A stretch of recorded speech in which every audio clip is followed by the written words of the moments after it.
TBR for you, and I'm going to be taking part in Pastoral June, which is a really lovely read-along that kind of the aesthetic that I have been longing for this year falls right in line with this read-along, which is being hosted by Angie from Literary Labors and Summer at Cozy Reading with Quaker Cats.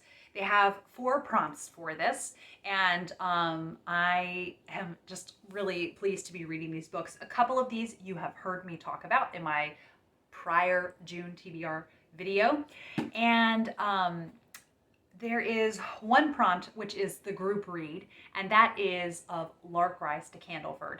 Now, I tried reading Larkrise to Candleford a few years ago, and unfortunately it was just a bit more dry than I thought it was going to be.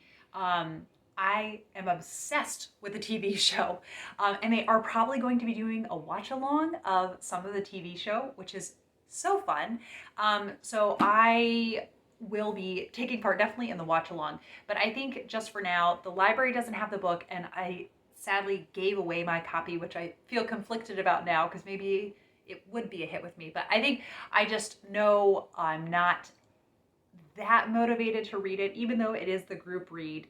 But I hope people really enjoy it. And it is fascinating if you're wanting to know what was life in the Victorian era, particularly in rural areas. What was it like? So yes, that is the group read. And then the first prompt is read a book with a pastoral image on the cover. So I'm going to be doing a buddy read of The Summer Book by Tove Jansson. Now, in my June TBR, I said that this was nonfiction. It is not nonfiction. It is apparently fiction deeply inspired by Tove Jansson's experiences when she was younger. But the main character and her granddaughter go to spend a summer on this island off the coast of Finland. Doesn't that sound idyllic? So I am really looking forward to reading this with Charlotte from Bookish Mama Blooms, and she's just such a lovely person. So it will be just such a treat to read with Charlotte. And then the second prompt says a book with a rural setting. And this is another buddy read that I will be doing, and I forgot to put in my June TBR. And this has been planned since February with Taylor from The Babbling Bee. Over the course of the summer, we are going to be reading the books of Bearn, and we are starting with The Goose Girl by Shannon Hale. And this is the only book out of the series that I have completed. I started Enna Burning years ago and DNF'd it, but I am going to try these again. And this is my summer that I'm meant to read these books. But I think I'll be doing the audiobook for the majority of these because they are full cast narration.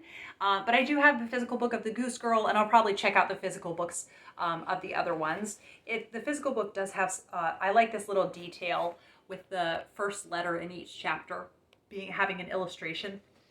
So yes, it will be such a treat with all these fairy tale cottagecore vibes just to gush over this with Taylor. And I know that I love this, and it is a retelling of the fairy tale The Goose Girl. And then I think the rest in the series are just their own kind of fairy tale atmosphere stories, but original stories. And it is about Ani and her special connection with certain animals. And there is also a lot of traveling through rural settings. So not all of it is in the country, but a lot of it is. And then lastly, a children's book set in the country. And this is a book that Sarah Mackenzie from Read Aloud Revival has made sound so lovely. And that is Tumtum and Nutmeg. And it is about these 2 country mice. These 2 country mice are the protagonists, and it is a middle grade book. I don't think I'll be doing this as a read aloud because we are just really working on the Wing Feather series by Andrew Peterson, and that is going to take us a very long time to get through. So yes, Tumtum and Nutmeg it is, and I'm really looking forward to reading it. So that is my little Pastoral June TBR. Let me know if you are participating down below. I will keep an eye out for other TBRs if people are putting them up, and I will be back with another video soon. Bye.